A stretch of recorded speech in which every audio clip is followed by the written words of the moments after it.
So in today's episode of Reviewing Things, we're going to be going over the most recent episode of Monday Night Raw from July 6th. So yeah, had a hiccup right there, sorry. But I'm gonna be going over all the matches and the segments. I'm gonna rank them and give the full show a rating at the end of it. So yeah, let's get into it. So yeah, but first of all, before we go into any segments, we had Gunther completely injuring Cody before the advertised title match. It was originally going to be Sami Zayn versus Cody Rhodes for the title as the main event, but Gunther backstage attacked Cody while he was talking with Sami, and yeah, shut a car door in his face, concussing him and making him bleed. So that was interesting there, and immediately that was the biggest talking point of the night. Who is going to replace Cody? And we all knew, but of course, I love to pretend and not know so I can get excited, I guess. But yeah, that was the big thing that happened before the show actually started. So yeah, that's that there, and I thought that was noteworthy. So yeah, let's move on to the actual first segment of the night. The opening segment was Seth Rollins and LA Knight's promo segment, which I would say at first I liked it. At first I liked it, but now that I think about it, Seth said a whole lot of nothing in that promo. Like it's something we haven't heard before from Seth Rollins, and kind of hypocritical because he said it was about the grind, but at the same time he wants the opportunities that Roman's always getting. So he's so that doesn't that completely contradict the grind? Because Roman doesn't grind; he just gets them. And Seth says he wants that. I don't even know. It was just weird. And then LA Knight came out, had probably the best promo he's ever had since 2023, I believe. He just had that good of a promo, and the crowd was completely behind him. Very factual, very good segment, but carried by LA Knight, I would say. So yeah, I would recommend rewatching LA Knight's part of the segment. I thought it was pretty good. So yeah, I'm gonna give it a 3.7 out of 5. So yeah, let's move on to the first match of the night. So the opening match of the night was the World Tag Team Championship between the Vision versus Street Profits. Street Profits won the titles 2 weeks ago back in London. So this was their first defense, I'm pretty sure, against the Vision. It was a rematch. So yeah, this match, honestly, it wasn't bad. It was pretty decent, I'll say. But nothing too exciting. Nothing too exciting about it. So yeah, that's pretty much about it there. But then out comes Maxine Dupree, who got dumped by Theory last week. So yeah, out comes Maxine Dupree, and Maxine Dupree low blows Angela Dawkins. Dawkins gets pinned by Theory, and now the Vision of the new tag team champions, which I don't mind hot potato, but it just felt very unorthodox to have a title change right here, because of Maxine Dupree. I like Maxine, but like I don't know what to think about this. And then immediately after the match, she goes and walks up to Theory and makes out with him on TV, which, okay, that one felt more forced than the Dominic Liv one, because the Dom Liv makeout was on the spot. But this felt planned and it felt forced. I don't know. I don't know. They made out, and then here they are, a PDA on the screen. I'm like, okay, what's the point of this? Like, what is this gonna get for the Vision? I don't know. I think Maxine is the first Paul Heyman girl, so that's pretty cool, I guess. But what do I think? I have no idea. For the match, I'll give it a 3.3 out of 5. It wasn't bad, but for the decision and the entire execution, I don't know what to think. I'm going to need a few weeks to decide that one because I need to see more of it. I need to see what they do on TV, so I don't have an answer for that one. So let's move on to the next match. Next up was the women's... I keep doing that because my glasses keep falling down after every clip. Next up was the women's Intercontinental Championship between Raquel Rodriguez versus Sol Ruca. Match was honestly just kind of mid, I would say. The thing that tried to save it, the events that tried to save it were the Judgment Day interference and then Io Sky coming out to make the save. Typical bureaucratic Judgment Day nonsense, I would say. I'm getting tired of it now. Like, I'm a big Judgment Day fan.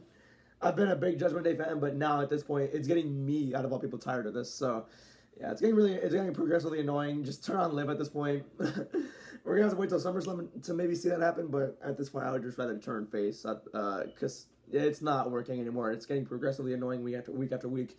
So yeah, Soruka won, but I'll give the interferences and the shenanigans a thumbs down. And I'll give the match a 2.9 out of 5. It was very forgettable, so yeah. Let's move on.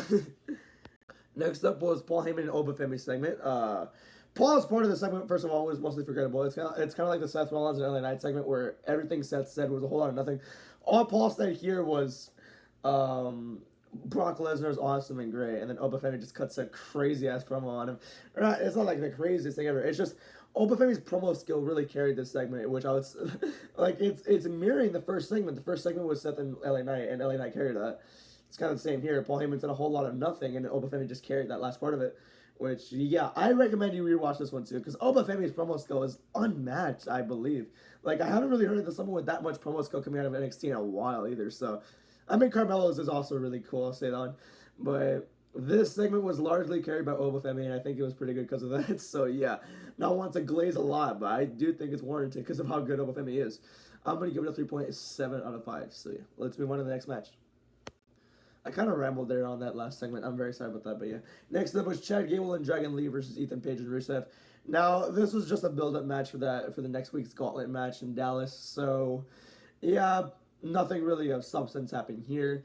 I think it was Ethan Page and Rusev who got the win. No, I didn't even know who got the win. I just did not care for this match really.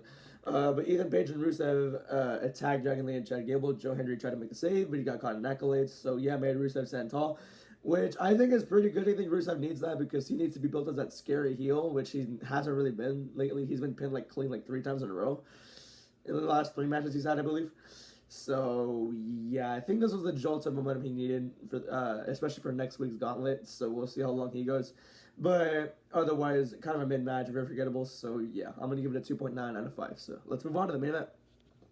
The main event was the undisputed WWE Championship match between Sami Zayn and a returning in his hometown CM Punk, which, if you go back to the Raw after WrestleMania, he said to Cody Rhodes, "You never know when an opportunity might fall out of the sky," which honestly, that comes full circle right here in Chicago. So yeah, and CM Punk ends up beating Sami Zayn for the undisputed WWE Championship, which now it sends him to SmackDown. Kind of changes that scene a little bit. I don't know. I really feel bad for Sami because Sami only had a 9-day run with the title, which Sami Zayn works really well. I think he's really a good fit to be a champion. I just feel bad that they only gave him 9 days with the world title, which I hope he gets it back some point, and I hope he has like at least a few months with it. So yeah, because I really do think that could be magical. So yeah, but I'm not mad about CM Punk title reign either. Gets him off of Raw for a little bit, gets him to SmackDown, new people on SmackDown kind of. So that's pretty cool there.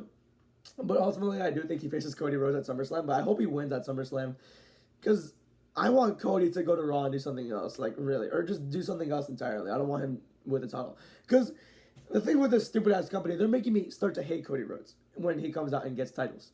I love Cody Rhodes. I've been loving Cody Rhodes since day one, since I started watching. I started watching WrestleMania. I started watching WWE in WrestleMania 39. And I liked Cody Rhodes since then, and this company is actively making me hate him because of how many opportunities and how much BS he has to be a part of. So yeah, and I don't want that for Cody. I want Cody to do something else. I want Cody to do something fun. So yeah, but I digress. I'm gonna give this match a 4.7 out of 5. I really wanted to rewatch for this one. This was very, very good. Instant classic on Monday Night Raw. How about that? How about a title change on Raw too? Yeah, that's pretty cool. I'm gonna give it a 4.7 out of 5. So yeah, let's rank the matches. Obviously, the title match or the main event title match takes the cake because it was very, very good, and yeah, just rewatch that. I recommend it. And yeah, I'm gonna give this show a 5 out of 5. That was around a 7 out of 10. Like there was some stuff that I just really didn't like out of this show, but it wasn't a show to really hate. Like it wasn't boring. It was eventful. Sometimes it wasn't the good eventful. But it kept you talking and it kept you thinking. So, yeah, this show was enjoyable. I'll give it a 3.5 out of 5. So, yeah, that's going to be for this one, everybody. Thank you for watching and have a good day. Goodbye.